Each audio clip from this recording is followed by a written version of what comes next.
Abiraam mana Ruutaa yeroo mucaa fudhachuu dhaqu Ruutaan mana hin jirtu gargaartuu ishee harkaa mucaa fudhatee bahe. Abiraam gaafa luuliidhaan argatu hundumayyuu viidiyoo akka irraa hojjetu mucaarraa ni beektu jechuudha. Ashamaa akkam jirtu hordoftoonni kiyyaa marti keessan siniin jecha subscribe like comment gochuudhaan akkasin na jajjabeessitan siniin jechuun jaalladha lammiiwwan kiyya qaalii. Haa ta'u malee yeroo darbee nama addaa keessa kootti iddoo guddaa nama qabu tokko sittiin agarsiisaa ammasitti tilmaamaa ture jedheeni akka fiqiritti Abiraam hime ni yaadattu jedhee na yaada jechuudha. Akkuma jedhee dhaqe jechuudha. Ruutaan viidiyoo sana hin argine jechuu ni danda'amu. Maaliif jennaani waadaa galeeraaf waan ta'eef mucaa akka ta'e ni beekti. Kun immoo Ruutaa jala hin ba'u waanta ta'eef hojjettuu ishiidhaan yoo inni dhufe mucaa itti kenni. Ani immoo duubaaniin dhaqee waan inni godhu ilaala jechuun ishii waan hin oolle jedheenaan amanahani jechuudha. Innis immoo egaa maaliif akka bilbila hin bilbillee Ruutaatti naaf hin galle inni kun gaaffiidha jechuudha. Fidee dhufee osoo viidiyoo waraabaa jiru jechuudha.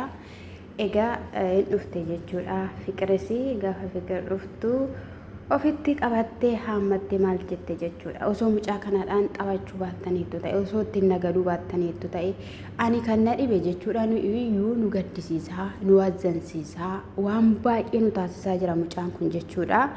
Ruutaa fi Abiraam biratti keessattuu Abiraam biratti maaliif mi'a ittiin ijoolleen taphattu ta'e mucaan kun akka abbaa ta'e malee abbaan okkoo abbaadha. Jaalala agarsiisee yeroo kenneefiti malee yeroo viidiyoo qofa irraa hojjetu miti abbummaan kee jechuudha. Ani Abiraam kun ani hin beeku jechuun amma yoomitti daa'ima taata amma yoomitti hojii daa'ima hojjettati jechuudha. Jechi namaa hoo afurri namaa hoo si'iif nageenya sii kennaa jireenya kee boruudhaaf gaariidha. Ishee har'aa qofan ilaalin Abiraam ji'oota darban keessa ofii keetiifis ta'e namni si haa godhu waan turte keessa hin beekta viidiyoo sana argiteetta jechuudha. Jireenyi sanumadha jechuudha. Har'a jiraannee boruu jiraachuu dhaabnee waan beennu waan hin qabneef gaarii facaasa. Ingaa bakka dhugaan siin jedhe ingaa hiyyi ingaa haadha daa'ima kanaas boochisuun kee jechuudha. Ani fiqiriidhaan kana sana jechuu hin danda'amu. Uma tokko ifitti dubbachuu hin danda'u. Maaliif yoo jettaniitu ta'e waan ishiin dhufteef waan kaayyeeffatanii dhufanii waan hin beekun qabu. Kana duras yeroo wayis akkanumatti itti fayyadamee gara ji'a tokko minaamina jechuudha boodarra nu tokko hojii dhumadha. Inaaffitee akkatti deebituuf jedhanii deebitee dhiifama gaafatte walitti isaan deebiste jechuudha.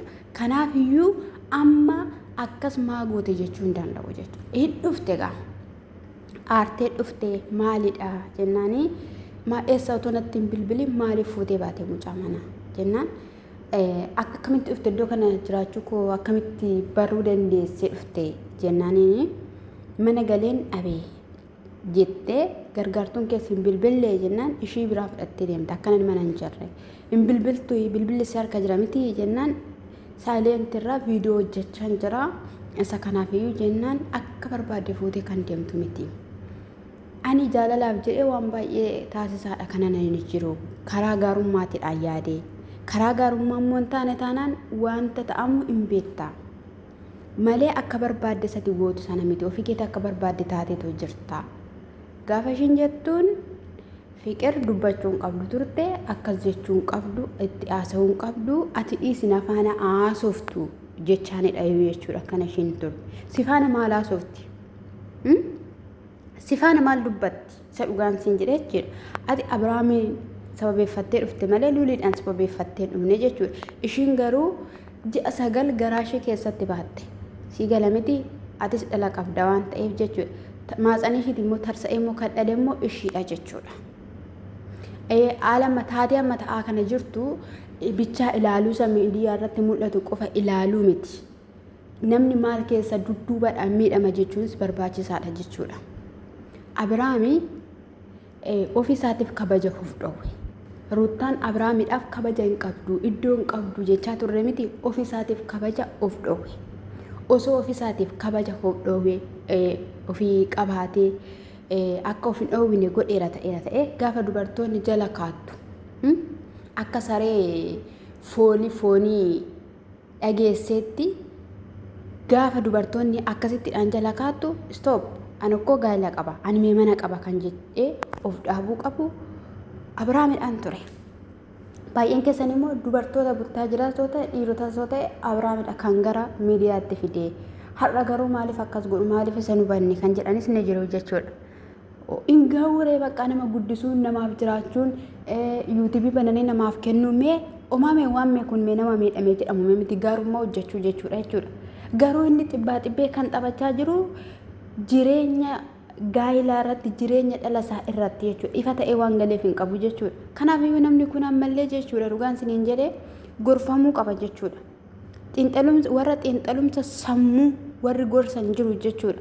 Akkamittiin gaa'ila akka diigame maaltu akka gaa'ila isaa diige kan jedhamu warri xiinxalumsa sammuu irratti hojjetan xiinxalumsa gaa'ilaa irratti hojjetan ni jiru. Isa galee barachuu qaba Abrahaam. Dhugaan isiniin jedhee jechuudha. Isa kanadha.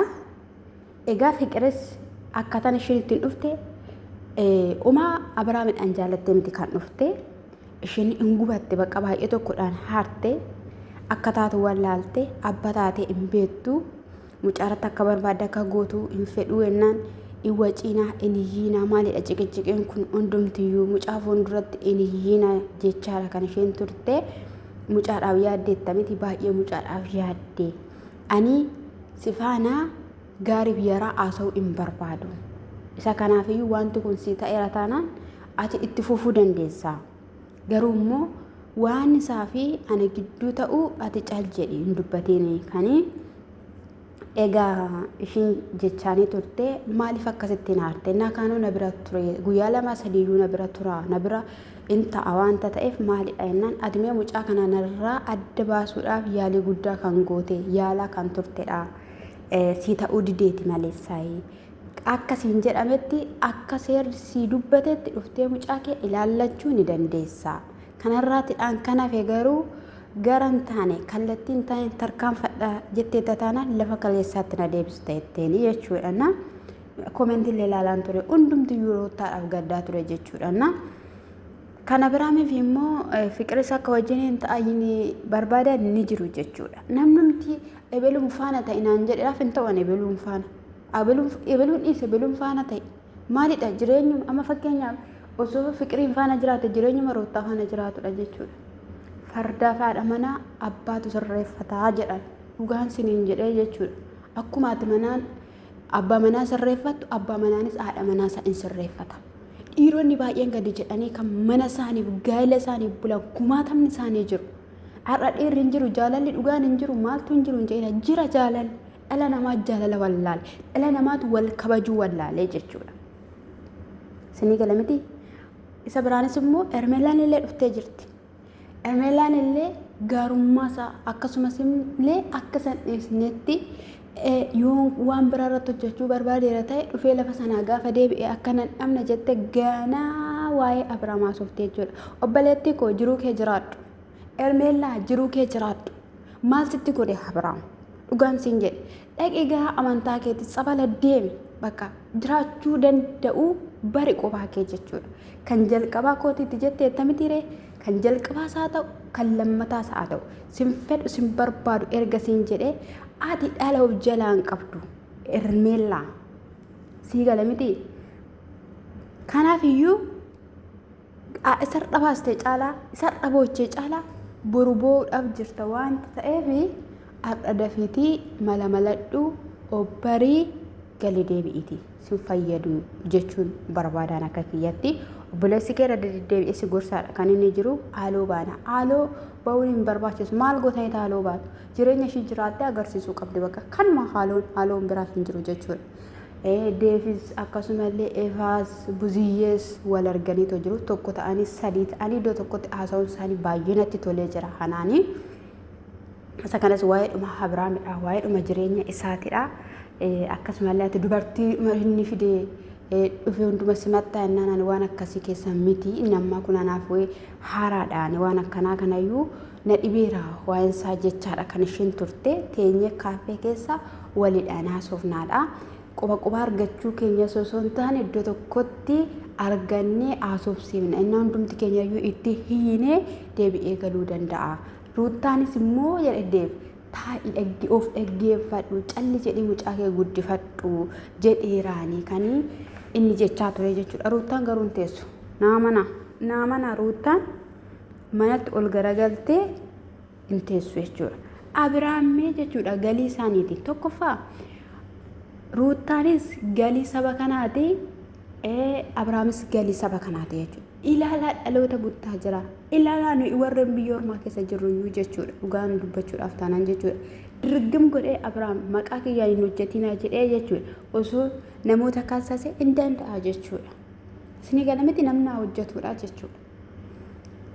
Inni dammoo galii isaanii akka taate Ruuttaan sirriitti hin beeku. Isaan lama waliif galiidha. Jireenya gaa'ilaa qofa yoo osoo hin taane jechuudha. Ani fiqir irratti dheengadda kan gallakkifame ilaalaa miidiyaa. Kan dura isheen hojjechaa turte ilaalaa 50,000 33 kanadha. Kana Abiraamii faana garuu gara 200,000tti dhiyaachuudhaaf jira jechuudha. Lafa Ruuttaaf immoo lafa Ermeellaaf yuu ilaalaa.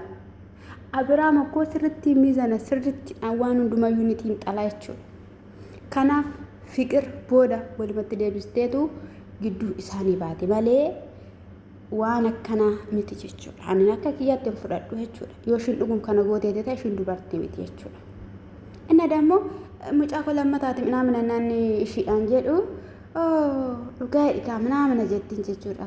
Akka waan hin argitee hin beekneetti duulaa softee jechuudha. Miidiyaa irra miti tiktookii irra miti kan jiru wanni isaa jechuudha viidiyoon isaa. Eeshi immoo Abiraam jalayyuu bichaa miti hunduma taasifachi butee haasawaa ture jechuudha. Izaabeerin Maariyaamiin jettachi dhaabbattee jechuudha. Hirribis maalidha qaama isin biratti amantaan qabdammoo qoonni hin dhaga'u waan dhiyettanii akkasittiidhaan kakattanii dubbattu moo maalidha? Amma gaa'ii Ruuttaan booda sagaagali jettee mucaashii fudhattee deemtee jechuudha. Achi booddee maalidha jennaan sila si argiteef aartee ishiin akkanumadha mina jedheeni jechuudha. Fiqireenis natti dhaga'ameera dhugaa dubbachuudhaaf ani tokko mucaa kooshii agarsiise maalidha kan ishiin jette jechuudha. Ishiin ammallee jechuudha kan ishee aarsaa jiru yeroo baay'ee mucaa fudhateetu Ermeellaas barsiisaa ture si'is barsiisaa ture jechuudha. Maali kan dhalee Ruuttaadha waanta ta'eef inni si warra dubarraan dhuftanii haadha biddeenaati jechuudha. Akkosiin sin barsiisuuf maalidha xibbaa xibbeerratti taphachaa jira akkoo mucaa irratti. Annaa eebbifamaa mingaa.